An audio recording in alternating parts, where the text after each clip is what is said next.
Hello everyone and welcome back to another episode of Knowing Wheel, episode 145, I believe, of your favourite Formula 1 show. And as always, I am joined by Jamie183. How are we doing, my guy?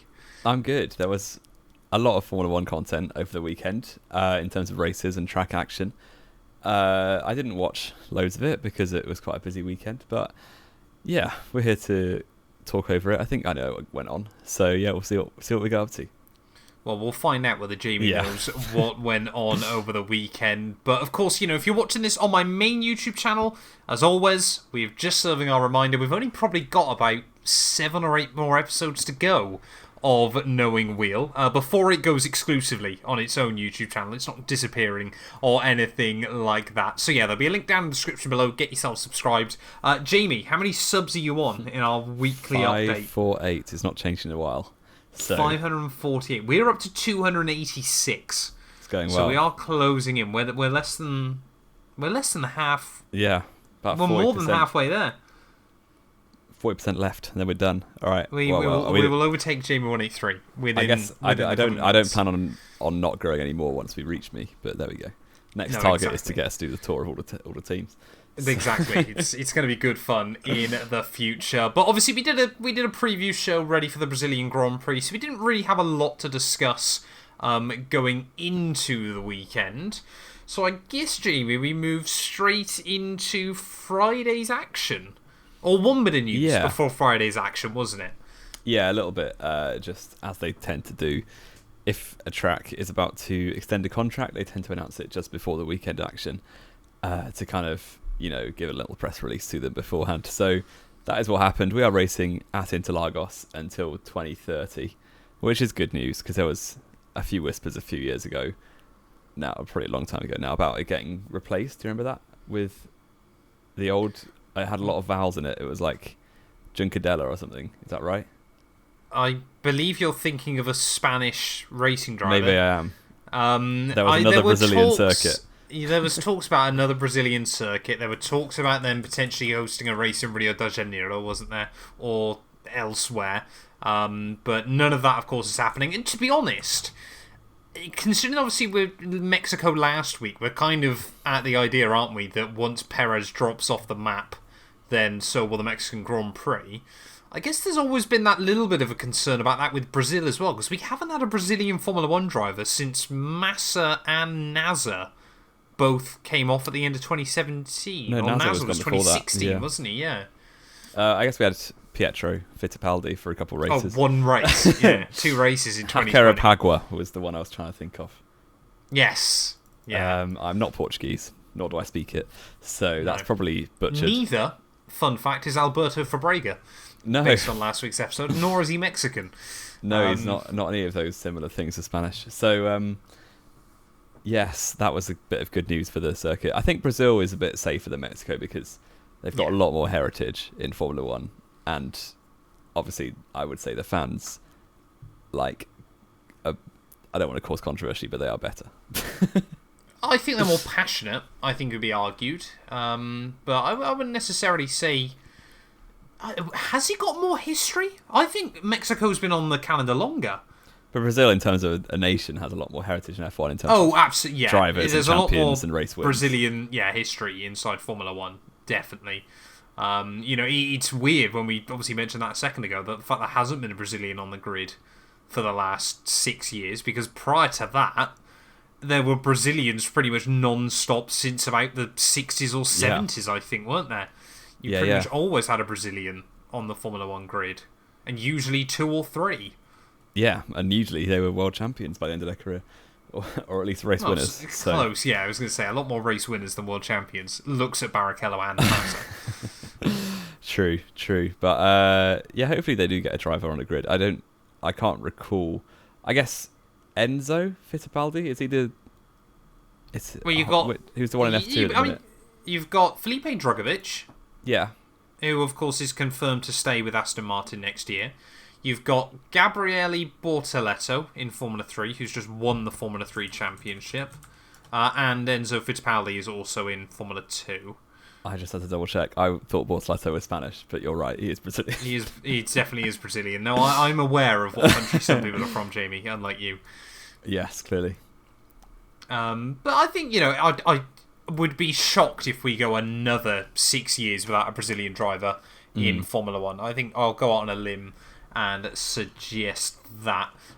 So yeah, we'll see a Brazilian racing in Brazil before that contract comes to an end. But yeah, moving on though into the race weekend. Obviously, free practice was fairly undramatic, wasn't it? There wasn't a lot to talk about. Not too much. Obviously, all teams just desperate to try and get the cars set up again inside an hour. And then obviously we moved into Friday night qualifying, where, funnily enough, Jamie actually gave me a fantastic stat. Apart from the Aston Martins and the Alpha Tauris, qualifying on Friday and qualifying on Saturday were identical. Give or take. They weren't the same positions, but like the same bunch of cars went out in Q1 and SQ1 and Q2 and SQ2. Q2 and SQ2, yeah. Apart from the 2 Aston Martins and the 2 Alpha Tauris swap places. So, which is mad. Yeah. Yeah, which we'll get onto a bit later, I'm sure. But sprint weekends obviously give us real race qualifying on the Friday. And then you got the sprint Saturday with all of the things sprint race happening at once. So Friday night left us with just a fairly undramatic couple of opening qualifying sessions. We had Alfa Romeo's just being absolutely abysmal, 18th and 20th for them. And also the Alpha Tauris having a little bit of a return to regular form, with both going out in Q1.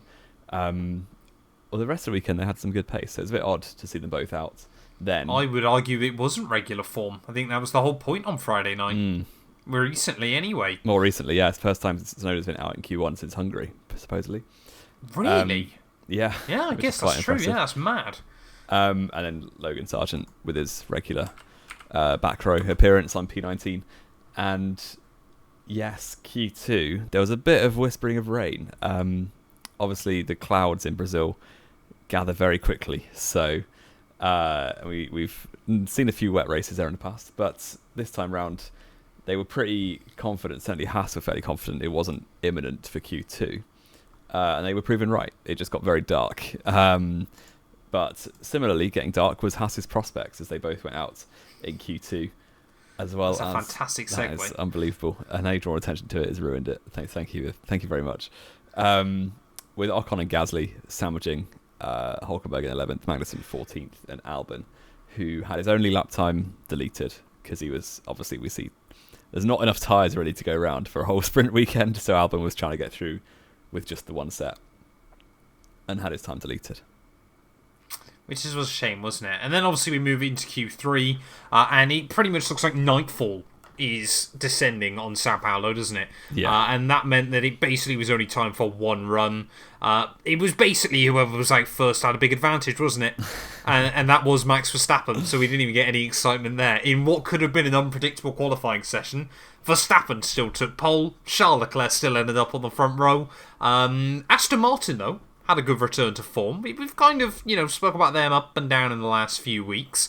I love the rumour that we never even spoke about this week, that Helmut Marko apparently claimed that Alonso made the rumours up himself about him going to Red Bull next year. Who keeps giving Helmut Marko a microphone? I don't know who keeps allowing him anywhere near a Formula 1 weekend. I mean, we'll speak about someone else that shouldn't be at a Formula 1 weekend in a minute. But yeah, I think the only kind of big moment, wasn't it, was Piastri. Unfortunately, obviously, binned it right at the end of the qualifying, although it was believed it was a gust of wind. Nico Rosberg 2015. It was also getting wetter and wetter as the rain started to fall. So Piastri was one of the last. After everyone had done their laps, to be fair. But I guess, and he ruined Perez in the process. He did. Perez was the last driver out on track, and then came across a McLaren in the gravel or in the grass. So yellow flags meant Perez obviously had to back off, and that was that for him. So P9 on the grid. But to be fair to him, the rest of the weekend he was acceptably okay. He was a decent number two, a pretty bog standard number two, wasn't he? Just not a number two in a completely dominant car. Maybe not. Which was a shame. But yeah, I mean, I always find it hilarious as well, Jamie, when obviously it's absolutely start hammering it down, and then the FIA go and red flag the session. It's like, what's the point? Just run the clock. Like, no one's binned it or anything. I guess it's not going to dry up again. I guess it's safety, isn't it? Because if someone fancied it, they could just go out And if the track is too unsafe to drive, obviously the teams are dumb for going out, but the FIA have still got to tell them it's too unsafe to. Yeah, I suppose. It's just stupid, wasn't it? But they did red flag it and then basically immediately cancelled the rest of the session. They were just like, session will not be restarted with like 6 minutes on the clock because they had to wait. They'd have had to wait like hours for it to get dry enough to race. Well, they would have had to wait till Saturday, wouldn't they, really, to get on with it? I mean, there was some pretty scary looking scenes though around the circuit, wasn't it? After qualifying was wrapped up on Friday night. There was some grandstands with the roofs being ripped off, things like that. It was a proper storm that barreled in over Sao Paulo, and of course that was all because obviously the session got delayed because Fernando Alonso had an issue in free practice. Yeah, it was delayed 15 minutes, wasn't it? Yeah, so without that, it would have been normal. I wonder if the storm was similar to the storm that struck the south of England last week as well. Can't imagine they were related. Funny No. enough. Fun fact for you, Jamie: storms never actually cross the equator. They always form at the equator and either go north or south. Wow. They I never wasn't cross expecting it. a geography lesson, but there we go. There you go, yeah. As we move, though, on into Saturday sprint qualifying, as we said, Aston Martin and AlphaTauri swapped, so that meant Stroll was pretty much back to normal after his P3 on Friday night, looking like he kind of been invited to the cool kids table with no idea why. He was backing it out in Q1. He wanted nothing to do with Max and Charles, did he? But easily the weirdest moment was Ocon and Alonso's beef. Yeah, very, very strange from Ocon. Obviously, he's prone to the odd collision in Brazil. But At turn 1 or turn 2. Yeah, the center S's. So Alonso off the line, trying to get out the way on the outside of turn 3. And Ocon comes out of turn 2, slightly turning left towards turn 3, and loses his back end, has a bit of wobble of oversteer, which obviously puts him further out than he would have been. And his rear right absolutely clouts Alonso's front left. Quite a violent collision at high speed. Ocon's in the wall. Alonso's obviously got race-ending damage or qualifying-ending damage. And Ocon immediately calls Alonso an idiot before... I hope he backed down on it because it was clearly Ocon's mistake in my mind. He didn't. He did. Believed he hadn't made the mistake. He believed there was no mistake made by himself. He didn't feel like he'd lost the car. Now, I don't believe that was Alonso's fault for a single second. But had he been further off the racing line, there wouldn't have been contact there. Because I think Ocon would have gathered it up again, or had all but gathered it up. It just so happened that Alonso was where he'd gathered it up to. That's not to suggest that Fernando is any way to blame, but possibly could have been further off the line. I think he left a good enough gap. He left a car and a half. Easily, maybe 2 cars. Ocon was fairly offline. I saw a video from the fans, like the grandstand just there. Yeah. And that was like, Alonso left a lot of space, and Ocon lost it himself. Yeah. It was certainly. I mean, it was just quite funny, of course, that it had to be Alonso and Ocon that had that beef, of course, after the end of last year. Well, it's Brazil last year, wasn't it? They had a bit of fallout, didn't they? They certainly did again, another one. But all very, very funny, wasn't it? And again, though, obviously, it was the other Haas of the Haas of Magnussen and Hulk that looked strong in SQ1, just like they did in Q1, and then just didn't have the pace to make Q3 or SQ3. And obviously Gasly as well in the less beefified Alpine was also out. And again, obviously it was just a one-shot Q3. Yeah, 8-minute session, so not quite enough time to do, and not enough tyres to do 2 runs. I think that was the bigger issue. Yeah. I think if they wanted to do 2 runs, they could have, had they had the tyres. Yeah, so that left us with a bit of a lull at the start for a few minutes until eventually they started coming out the pits and doing just fine. And Lando Norris was doing fine and took pole position, or Sprint King, or whatever it's called these days. I don't know. Fastest in qualifying by 600ths from Max Verstappen was very impressive, and not the first time that Red Bull haven't taken the sprint pole in recent events. So yeah, was nice for him. He obviously felt like he made a mess on Friday, so I think he was very pleased with that. Although, yeah. The race, probably he knew that Red Bull always seemed to be stronger over a race distance, especially Max Verstappen. So whether he thought he could get his first kind of win, although he immediately said it wouldn't count anyway because it's a sprint, It's very good. Only very because good he's stuff. jealous of Oscar. Yeah, he's like, Oxford win doesn't count.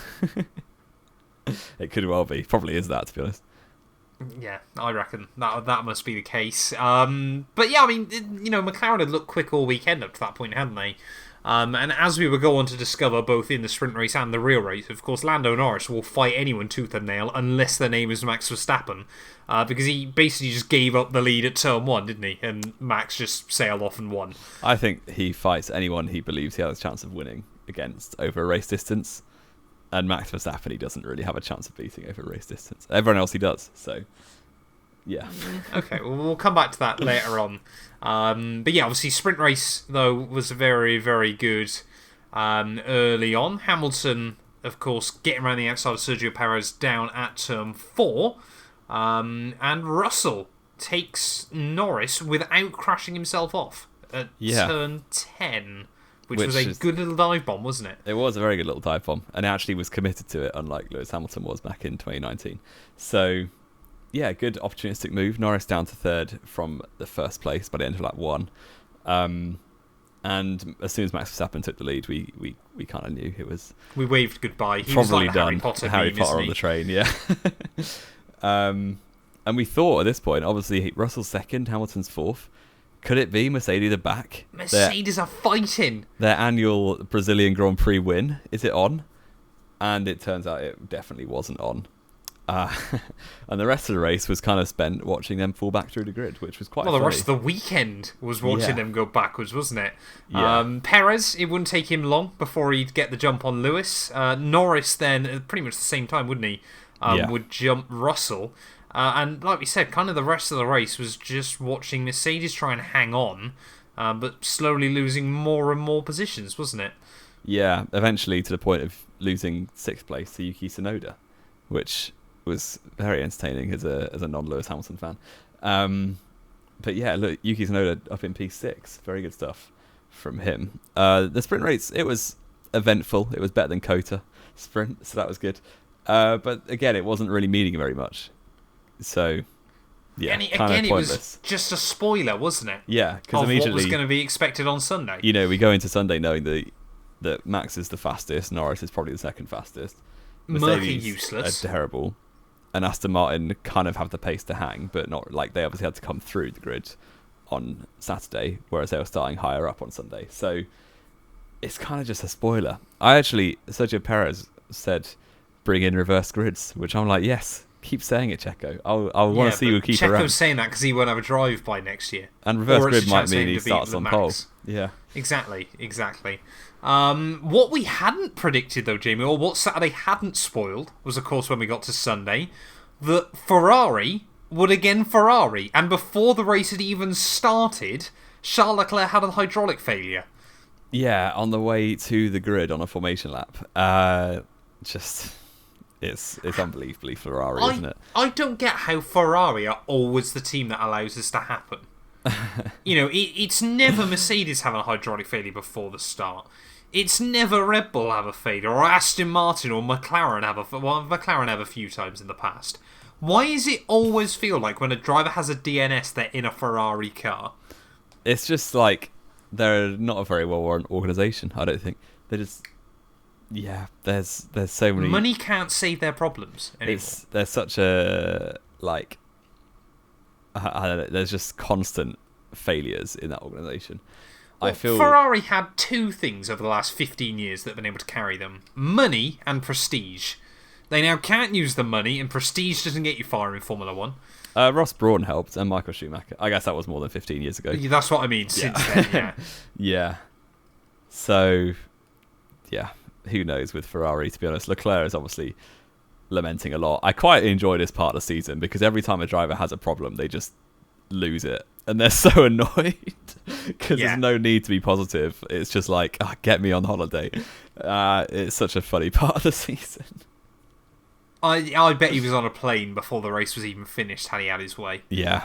Did you see the Mexican Grand Prix team radio after the race from Hulkenberg, who obviously had some hope during the race that he might actually score a point. Yes. And then it all fell apart at the end. He was like, to his manager, or I guess trader or whoever, he was like, "Get the helicopter, I'm out of it." Yeah, mad. So it's just like, I love the drivers just being annoyed with their teams, because all season half of them are just fed up, aren't they? Yeah, I mean basically everyone, all 19 apart from Max, and I guess Lando's doing okay. Well, Lando's hoping he can try and poach P3 or P2 in the championship, isn't he? Yeah, still? if he gets P3, that'd be mad. We'll get onto that later, but yeah, that would be mad. But yeah, we did finally get a race start though. Luckily, Charles, obviously after that failure, was able to get the car out of the barrier and into a safe space, so the race start wasn't delayed. But drama pretty much kicked off immediately. After Aston Martin had their brilliant qualifying, we'd all kind of said Lando Norris had underperformed on Friday night. And then basically got back to where we expected him to by turn 1, had moved up into P2. Lewis had also got both of them and had gone back to P3. But the drama behind was Kevin Magnussen has not been given enough stick, I believe, for this. Because not only did he basically take out his teammate, but he took out Albon as well before turn 1. Yeah, it was such a lack of awareness, and a driver of his experience should know better, I think. Because effectively, he's on the inside of 2 cars on his outside. Almost like what Perez did. Although Perez was in a braking zone. Yeah, I was going to say it was more like Sebastian Vettel at Singapore. Yeah, he's just moving across as if he's the only one on the racetrack, and you've literally just started a race with 18 other cars. Yeah, it was very poor, and that sent Albon into the side of Hulkenberg. It was Magnussen into Hulk, into Albon, wasn't it? But Hulkenberg was able to carry on. Somehow. Magnussen and Albon straight out of the race. Albon, his wheel, then took out Daniel Ricciardo as well, and Hulkenberg, in the process, clipped Oscar Piastri, who also needed repairs. But he had time to do the repairs due to the red flag that immediately came out. So all of that work by Aston Martin and the lack of work from Lando Norris on Friday was just undone, and they were back where they should have been. And yeah, with another restart to potentially allow some drama. But it did basically mean, didn't it, of course, because the red flag didn't get called immediately for some reason, which meant obviously that Ricciardo and Piastri, who'd both thought they'd retired, then were allowed to go back into the race because they could get the cars repaired in time. Basically spent the rest of the afternoon trundling around by themselves. A lap down, yeah. A lap down to most of the other competitors. But the restart, though, did allow Fernando Alonso and Lewis Hamilton a vintage little battle that not only was clean, but was also respectful and good to watch. Because, as we say so often, the drivers that have been around for more than 10 years actually know how to race wheel to wheel. Yes. And it was a good move, wasn't it, for Alonso on Lewis? Very good move. I will hold my hand up and admit that as someone that doesn't like Fernando Alonso and does like Lewis Hamilton. Yes. And actually, there seems to be a little bit of a battle at the sharp end of the field, with Max Verstappen under some pressure for kind of the first time ever in 2023. But wow. Yeah, it was pretty good from Norris that he was able to hang with Verstappen and actually had a go. It was like quite far into the race, lap 8, I believe, lap 8 or 9. Wow. Well, it wasn't lap 2. And Norris did have a go into turn 1. Verstappen had to go defensive. Well, have a go is strong. As much as Lando will against Max. He kind of knocked on the door and then immediately backed off. And then Max, able to hold him off and break the DRS, and then kind of drove into the distance as ever. It felt honestly like one of those ones where Red Bull have gone, right, don't pull away too far. Oh no, Lando's too close, right, just get on with it, Max, for 2 laps. Like show the car's pace. With the sprint race at the end. Yeah, and then just, right, he's 3 seconds back now, you can just afford to sit down and I would love to see what would happen if Verstappen actually pushed for a whole race distance. Well, put a decent number 2 in the car. It's why when people go on about it, why Mercedes back in 14 to 16 was still fantastic, despite the fact it was a dominant car, is because you had 2 drivers that were still having to go for it all the time. Because you get the feeling Verstappen's probably at 40% all the time.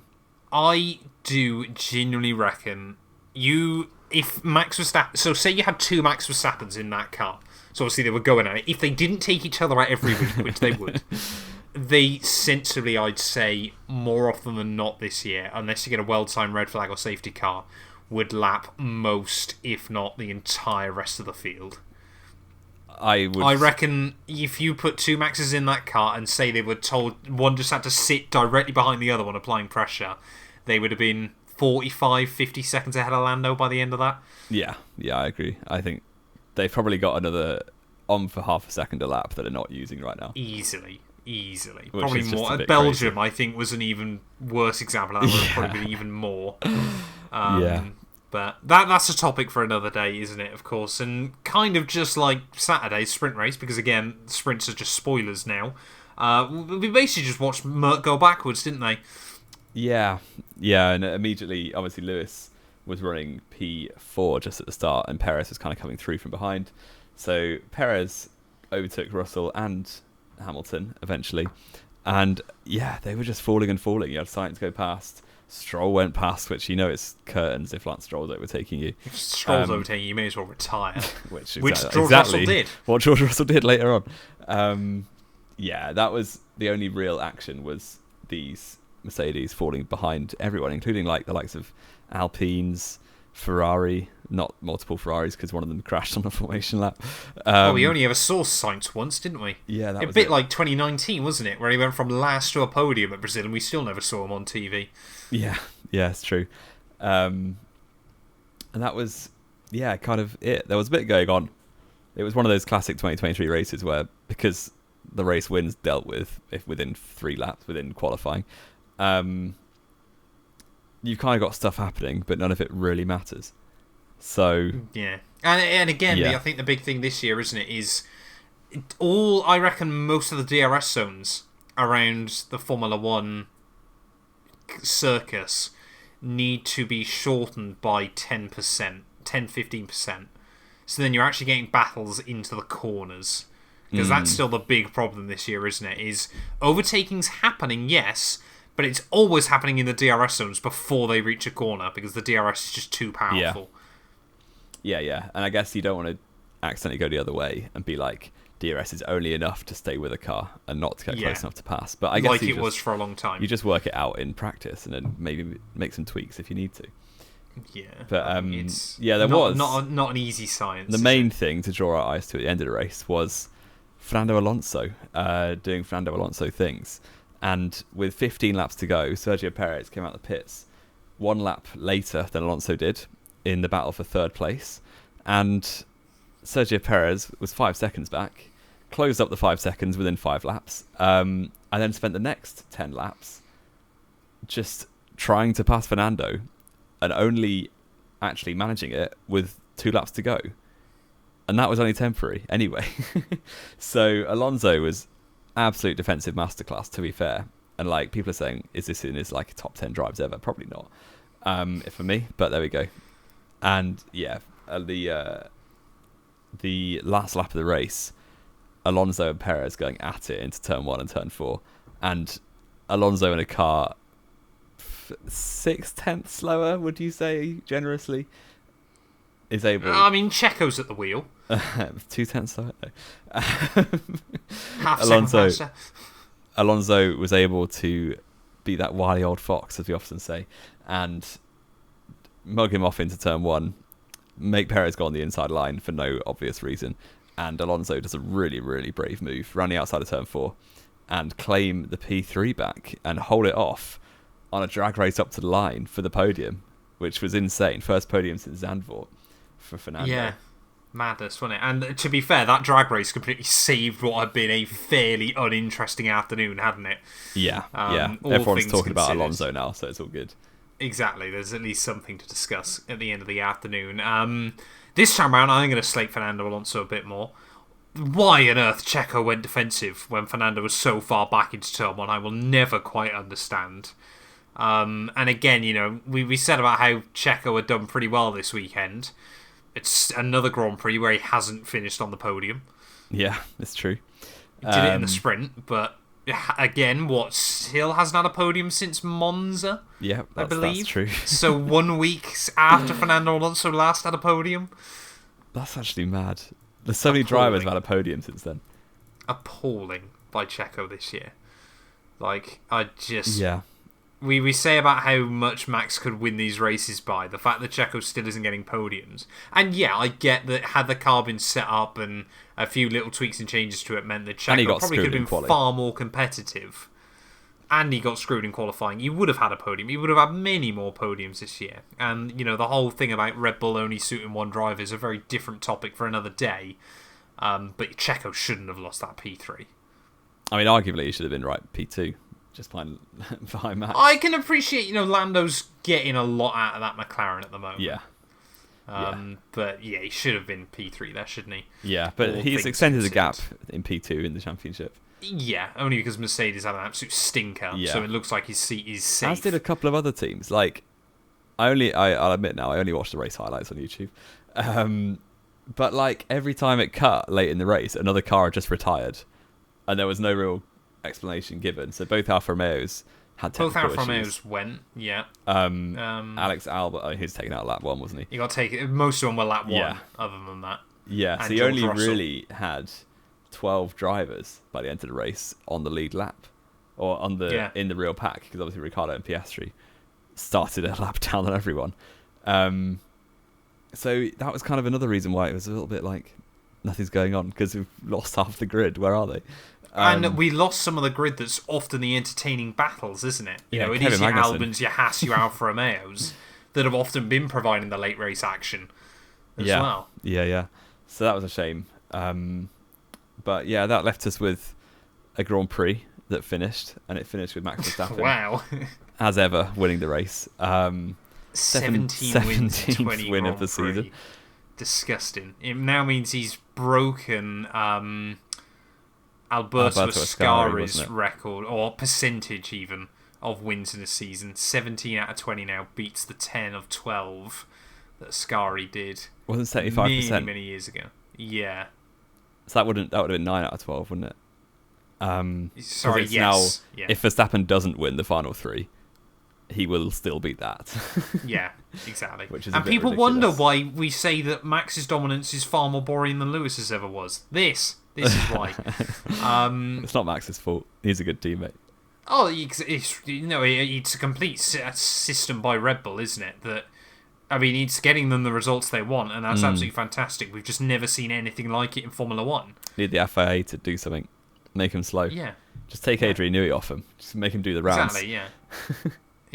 Exactly. Oh, we forgot to mention, Jamie, at the start, the interview between Martin Brundle and Bernie Ecclestone. Have you seen this? I didn't see that. I want to watch it. Oh, it's so funny. I heard good things about the old grid walk this week. So Martin basically walks over to him and goes, "Yeah, I've heard you've had quite an expensive month with HMRC." And Bernie's just like, "Hey, what?" I don't get why he's invited to Grand Prix still, but I do genuinely, like, don't get me wrong, I think Bernie is an absolute numpty, and I don't think he's got a working brain in there. But I do genuinely wonder whether he looks at Formula 1 now, because of course he was all about the money, whether he ever thinks, would he have done things differently had he known how much money there was to be had. Well, the reason F1's grown so much is because Bernie let go of it. Well, he got bought out, is what happened. Liberty paid him far more than it was worth for it. Yeah, far more but than he'd ever get. Liberty have been so pioneering in giving us Drive to Survive and making the rules kind of make sense. So the credit has to go to them. If Bernie was still in charge, we'd still be racing at like old Abu Dhabi layout, not having overtakes. So yeah, like that is Liberty are the MVPs. Bernie can, sit in prison with fraud. So. Exactly. He did bring his 3-year-old child though, which still makes my skin crawl. That's a little bit disgusting. There's no way that kid's his. His wife was having an affair. There's no doubt. He's 93. Yeah, he had a kid at 89. Oh dear. I don't think we want to delve into that topic. That's a Knowing Wheel After Hours podcast to come at some point. But shall we get on then with your quiz? Oh dear. Pre-show, Matt prepped this quiz in about 2 seconds, so I feel like he's gonna. This quiz in 2 seconds. It's gonna be something ridiculous. So, Jamie183.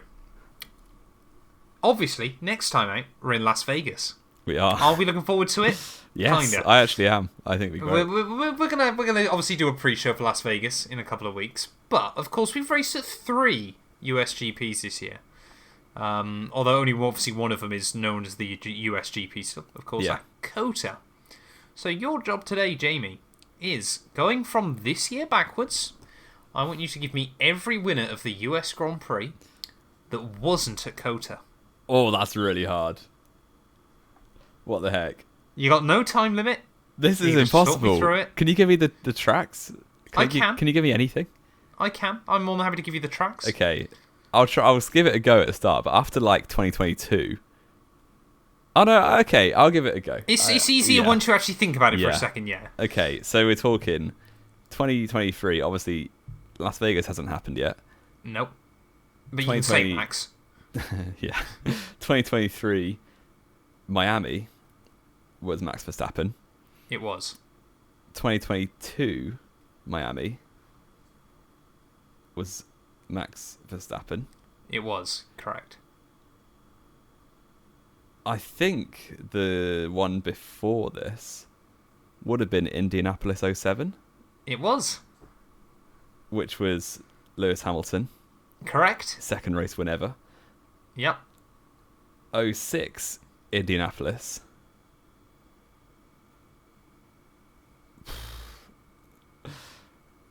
I watched this fairly recently, so I should probably know. Do I want to ask why? Why? 2006 season review, innit? It was either a really bad race for Renault or it was a really bad race for Ferrari, and I can't remember which. Indianapolis.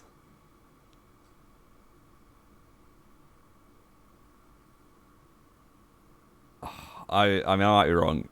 I'm just going to have to go out on a limb and say Michael Schumacher. Correct! Yes. 05 Indy was the race that we don't speak about in Formula 1. Correct. With 6 drivers. So it was Michael Schumacher. Correct. I'm just going to be saying Schumacher for a long time, I think. 04 surely was Schumacher because he won the first 13 out of the first 14 that year. 03 could have not been, so I won't say it randomly. This is going to be a guess, to be honest. I also don't know how long the race to Indianapolis for, so if I go too far, you can let me know. No, that's fine. It wouldn't have been Raikkonen because he only had one win. That was at Malaysia. Alonso's first win was at Hungary, which was after this.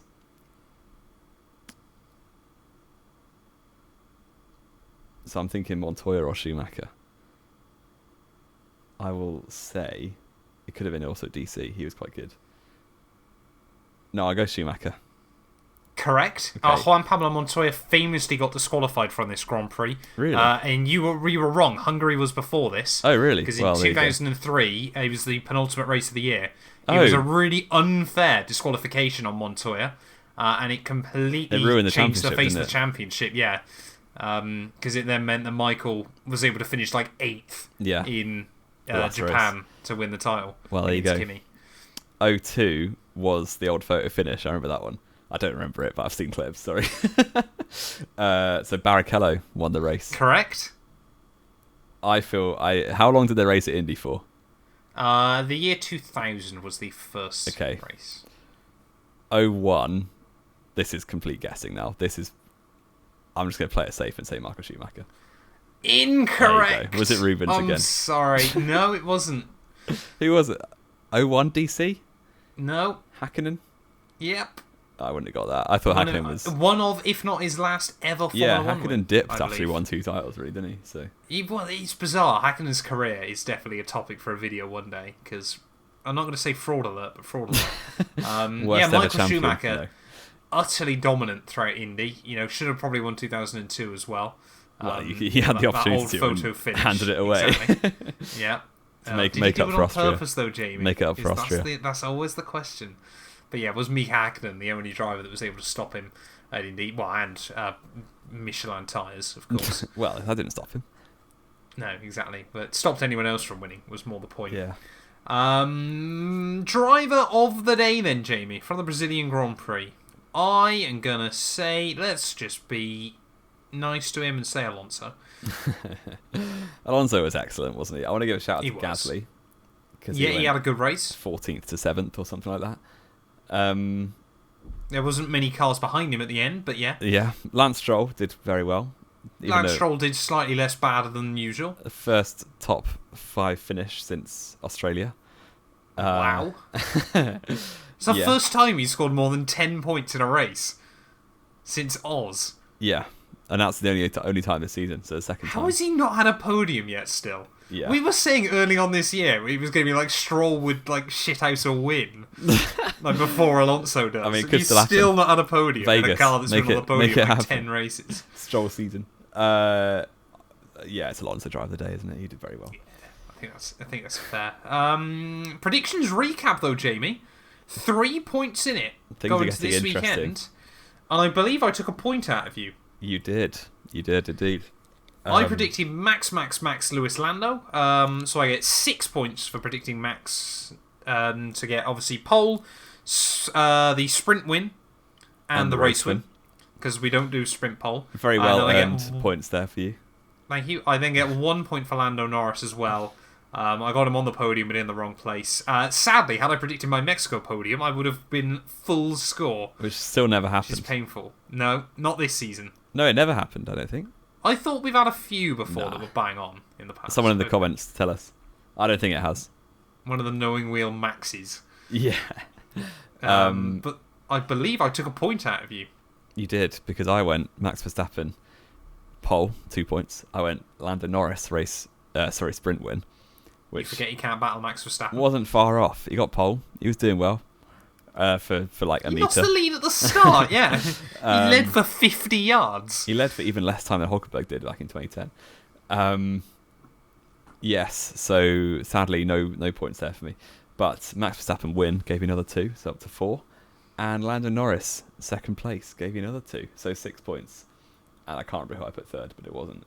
It was Charles Leclerc. We know what? That went well for that you. Could have happened if Ferrari knew how to make hydraulics work.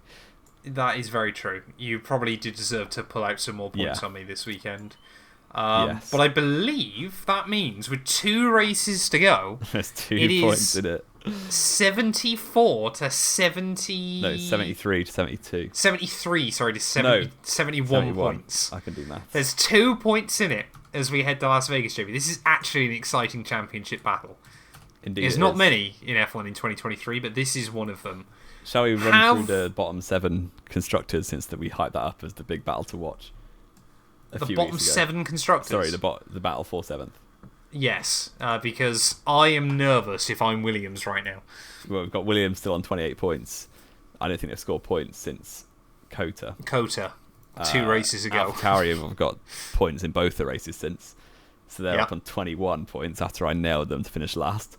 And I said I would be nervous if I was Williams from AlphaTauri. Yes, and Alfa Romeo and Haas are dead in the water. They're finished. So that's a good time to be me as a supporter of a driver in each of those teams. 16 points for Alfa Romeo, 5 off AlphaTauri, and 12 for Haas. We forgot to congratulate Max Verstappen. He's also wrapped up the Constructors' Championship this weekend. On his own? On his own, with That's 2 races to go. Also, Ferrari and Aston Martin could fancy themselves against Mercedes and McLaren. Well, they're 20 and 21 points back each. I am not convinced. I think it'll be closer than it is right now. Ferrari are more likely than Aston Martin. Oh, yeah. Yeah, Mercedes need to get... But again, Mercedes have got 3 practice sessions for the final 2 races, so they got a chance still.